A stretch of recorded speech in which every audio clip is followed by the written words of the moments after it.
They called it the Quiet War. Not because Vietnam was quiet, but because some men learned to survive by becoming quieter than the jungle itself. In 1966, when the Australian Special Air Service Regiment arrived in South Vietnam, they didn't bring a new weapon. They brought a different relationship with the battlefield. They were based at Nui Dat, and they became what the Australians called the eyes and ears of the task force. Small patrols moving far beyond the wire, watching, listening, mapping the invisible war of trails and whispers. And the Americans noticed almost immediately. Not the newspaper Americans, not the politicians, the men who walked point. The Green Berets and the reconnaissance veterans who understood that Vietnam wasn't won by weight alone because the enemy didn't stand still long enough to be crushed. They noticed the Australians because the Australians moved differently. They didn't stride into the bush like a platoon on rails. They seeped into it. 8 men, 6 men, sometimes fewer. No radio chatter unless it mattered. No unnecessary light. No smoking. No voices. And a discipline so hard, it looked almost unnatural to anyone raised on louder habits. This wasn't bravado. It was logic. The Viet Cong didn't need tanks to kill you.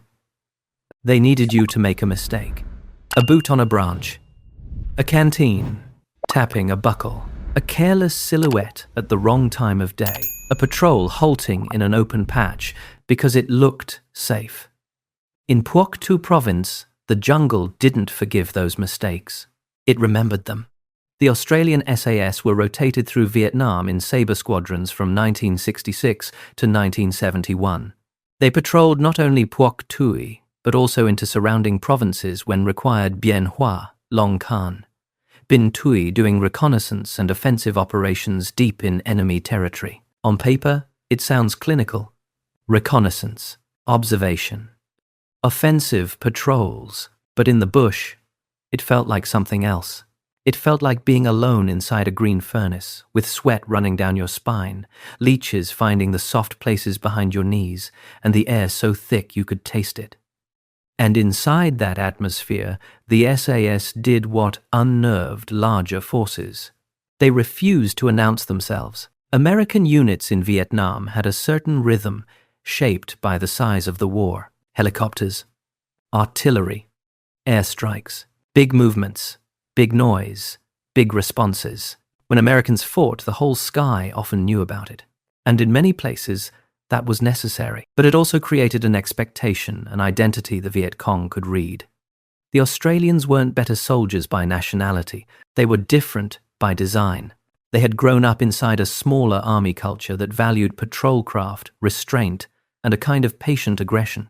They had learned that the enemy you can't see is the enemy you're already losing to. So the SAS treated silence as a weapon. They treated stillness as protection. They treated time as a tool, because if you wait long enough, the enemy reveals himself. That was the first reason some US Special Forces respected them and feared working near them. Because when a unit moves with that kind of silence discipline, it changes the entire ecology of an area. The enemy reacts to them, but so do friendly forces. If you're loud near an SAS patrol, you're not just risking yourself, you're risking the patrol you don't even know is out there. That's the coalition friction that never makes it into clean after-action reports. In a conventional unit, you call for fire. You make noise. You impose force. In a long-range recon team, noise is a flare. And the SAS lived on the edge, where doctrine clashes become lethal. They were tasked to find enemy movement, especially the movement that didn't show itself during the day, a supply party that moved at dusk, a political cadre visiting a village at night, a unit shifting through the scrub to avoid the roads. This was the war that didn't show on aerial photos, and the SAS made that war visible. They did it by becoming a kind of presence the Viet Cong couldn't predict. Not constant contact, not constant firefights, just enough sudden violence and vanishing to keep the enemy uncertain. Patrols would insert by helicopter to a landing zone that looked empty from above. Then they would walk off into the bush and disappear. No proud footprint, no trail left for the next man. And then they would wait. Hours, days, a stillness so complete you'd think the world had forgotten them. But they weren't waiting like men who'd run out of ideas. They were waiting like hunters. And when the enemy finally moved, when the jungle shifted in that subtle way, you only notice if you've spent too long staring at leaves. The SAS would collect information. Numbers, direction, load, spacing, weapons, the tiny details that tell you whether a group is moving supplies, moving wounded, moving to attack, or moving because they've been spooked. This is why the SAS were invaluable to the Australians at Nui Dat. They were an intelligence machine made of human senses, the eyes and ears. Not a slogan, a method. To an American Special Forces man, especially one trained in reconnaissance, this was familiar, but also unsettling, because the SAS took the concept to a point where it felt almost extreme. They'd bypass the instinct to fix the enemy. They'd refuse contact when most men would feel compelled to engage. They'd let a patrol walk past if engaging would compromise the larger purpose. That's hard for a conventional infantry culture to accept. It looks like passivity, but it's the opposite. It's discipline that refuses the emotional satisfaction of pulling a trigger unless the trigger serves the mission. And then there was the psychological part. Vietnam was as much a war of nerves as bullets. The Americans, with their scale, often had to measure success in metrics. Body count, weapons captured, villages secured. It didn't always match the reality on the ground. The SAS operated in a smaller, sharper way. A patrol might come back with no shots fired, yet return with an enemy base area mapped, a trail network understood, and the exact location of a movement corridor that could be hit later. Or a patrol might come back having fired only seconds, an ambush lasting less than a minute, then vanish before the enemy could react, leaving behind confusion that lasted for days. To US Special Forces, this was both impressive and dangerous. Impressive because it worked. Dangerous because it demanded everyone around them change their habits. And Americans were not always good at changing habits in the middle of a war. There are accounts, some formal, some remembered, of Australian personnel working alongside US forces beyond their own area, and of Australian experience being fed into American training pipelines as the war evolved. This matters because it shows something deeper than battlefield respect. It shows transfer of doctrine. By 1967, Australian expertise in patrolling and jungle operations was valued enough that Australians were involved in training environments connected to US-led reconnaissance culture through advisory and training structures, operating in Vietnam. But the reason Americans feared the SAS wasn't just that they were lethal, it was that they made the jungle feel smaller. When a unit can move like that, the enemy stops owning the night by default, and when the enemy loses the night, his whole confidence shifts. The SAS also operated closely with New Zealand SAS personnel attached to their squadrons, expanding the pool of men trained in that same silent craft. In the bush, you could feel the cultural contrast in small things. American patrols often carried more gear, more batteries, more radios, more claymores, more flares. They had the supply system to support it. The Australians often carried what they needed to survive and kill, and resisted carrying what would slow them down or create noise. They learned that weight equals fatigue. Fatigue equals mistakes. Mistakes equals sudden death. It wasn't romantic minimalism. It was the arithmetic of long-range patrol. And then there was tracking. Not mystical tracking. Practical tracking.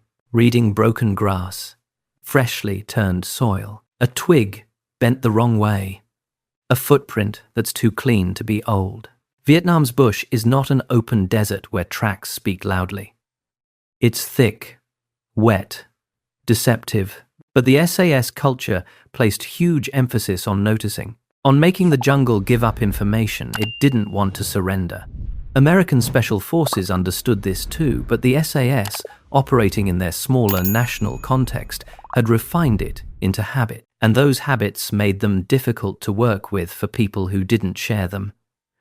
Because if one man in a mixed patrol is careless, the whole patrol dies. So the SAS could seem cold, strict, unforgiving. Not because they wanted to be superior, because they knew how fragile a patrol really is out there. A patrol is not a group of men. It's a single organism. And if one part is noisy, the organism gets hunted. This is where the fear enters fear, in the professional sense.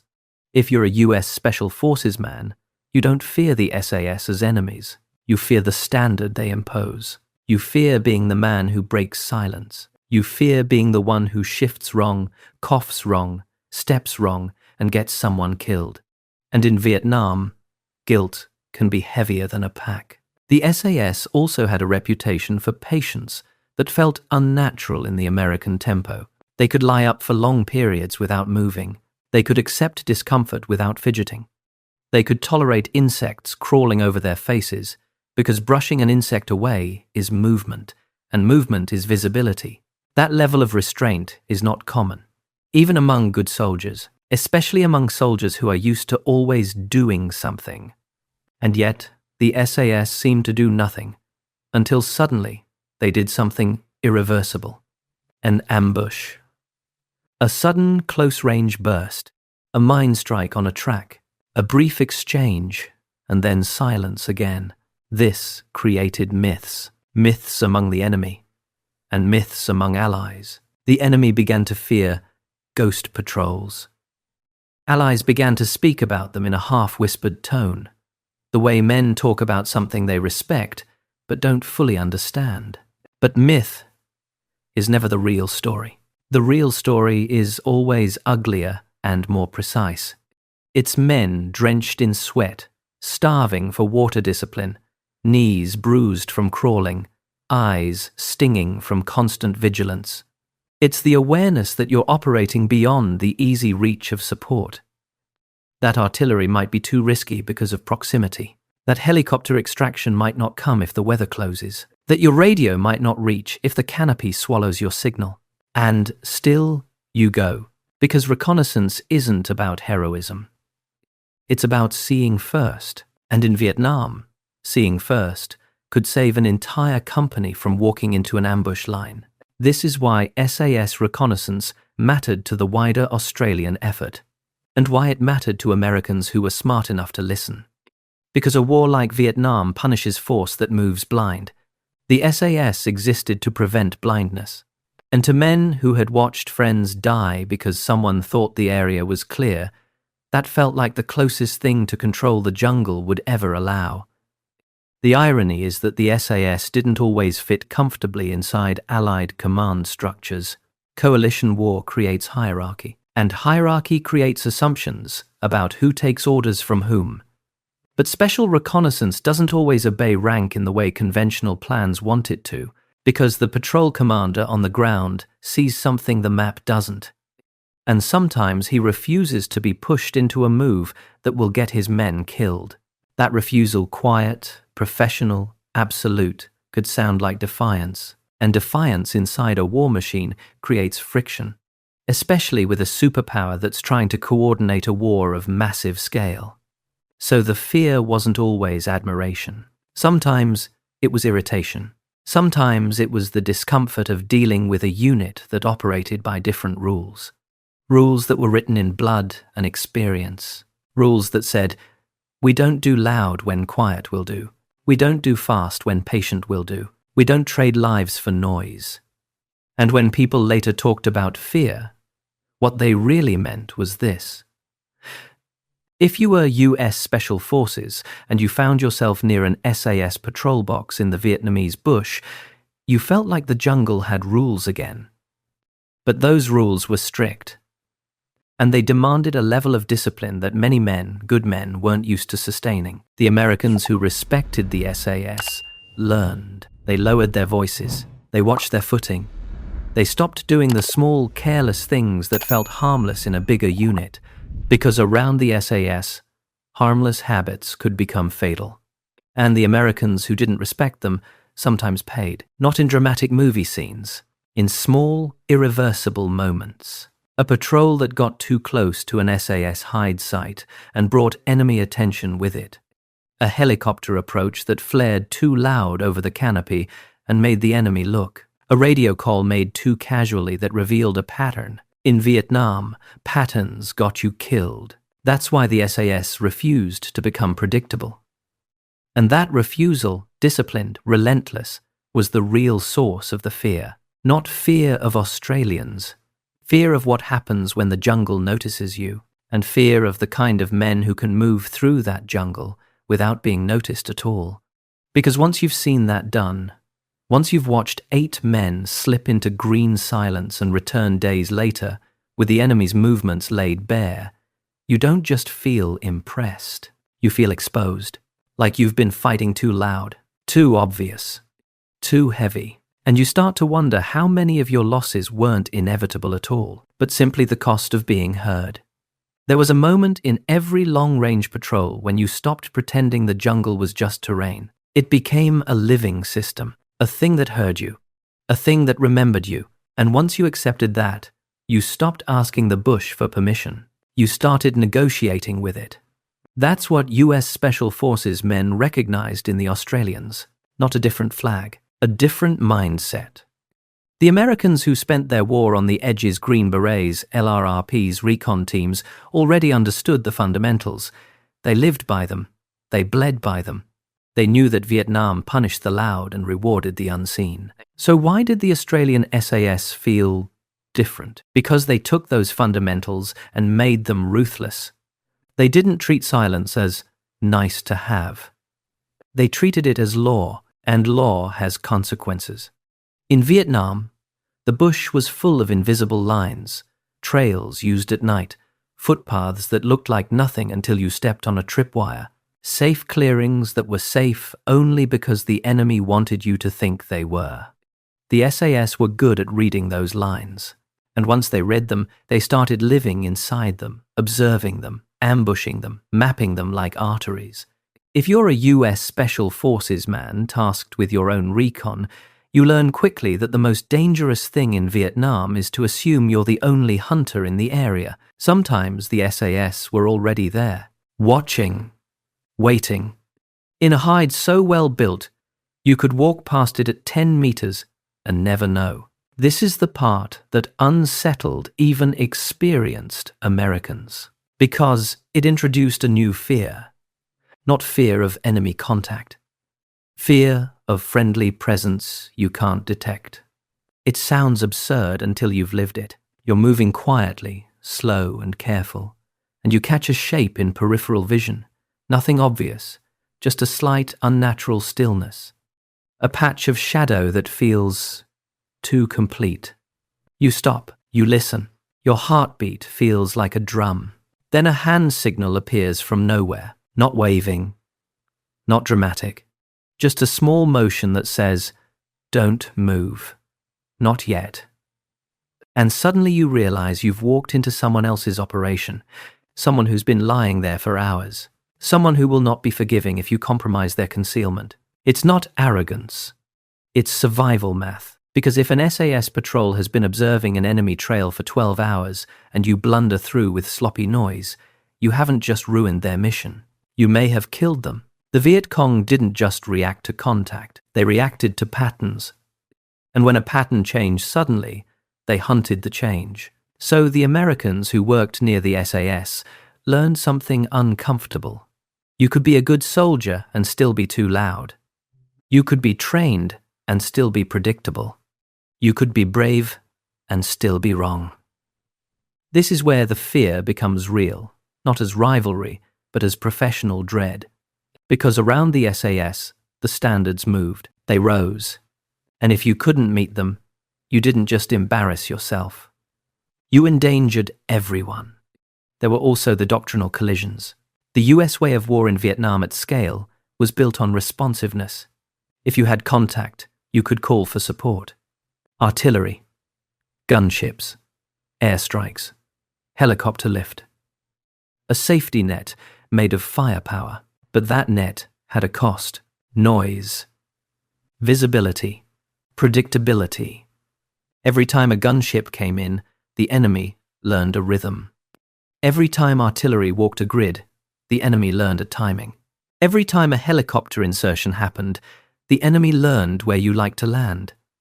The SAS didn't reject firepower. They respected it, but they treated it like a last resort.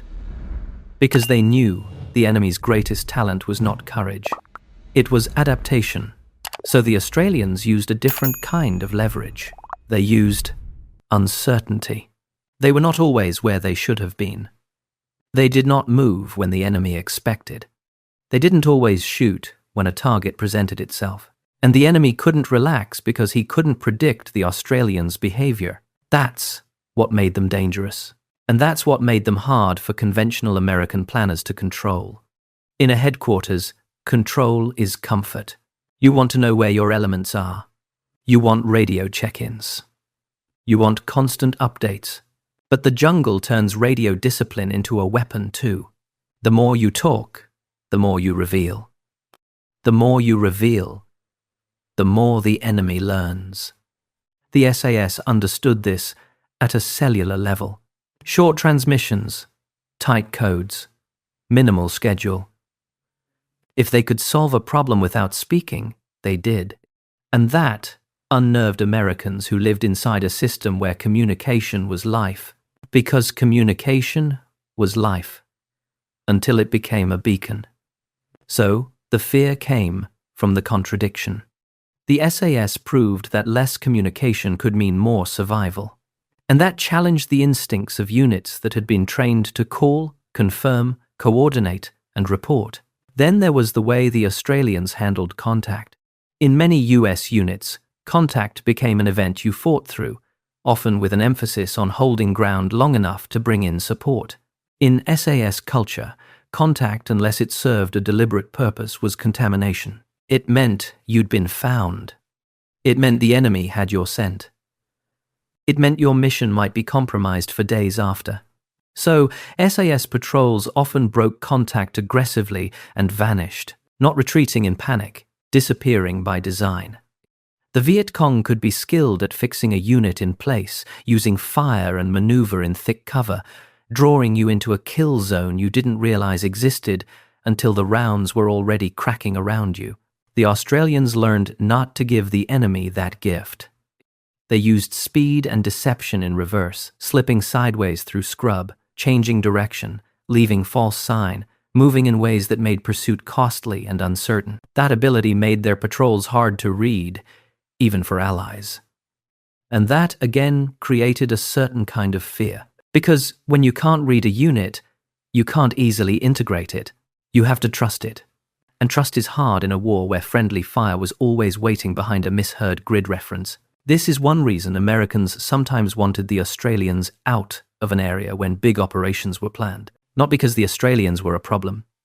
Because the Australians were invisible, and invisibility is dangerous around artillery tables. So there were days when an SAS patrol would be operating forward, watching a trail network, tracking supply movement, confirming a base area, and an American plan would roll into the same grid.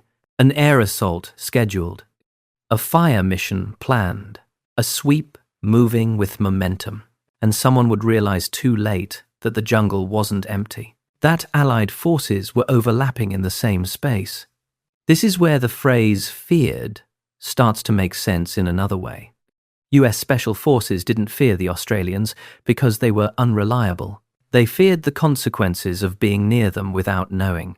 Because the SAS could be there, unseen, and the only thing protecting them from friendly fire was precision and restraint from people who might not even be aware they needed to be precise and restrained. So the professionals adjusted. The smart Americans learned to coordinate differently, to respect patrol boxes, to avoid extra helicopter passes over landing zones, to keep radios quiet unless necessary, to accept that sometimes the best support you can give a stealth patrol is nothing.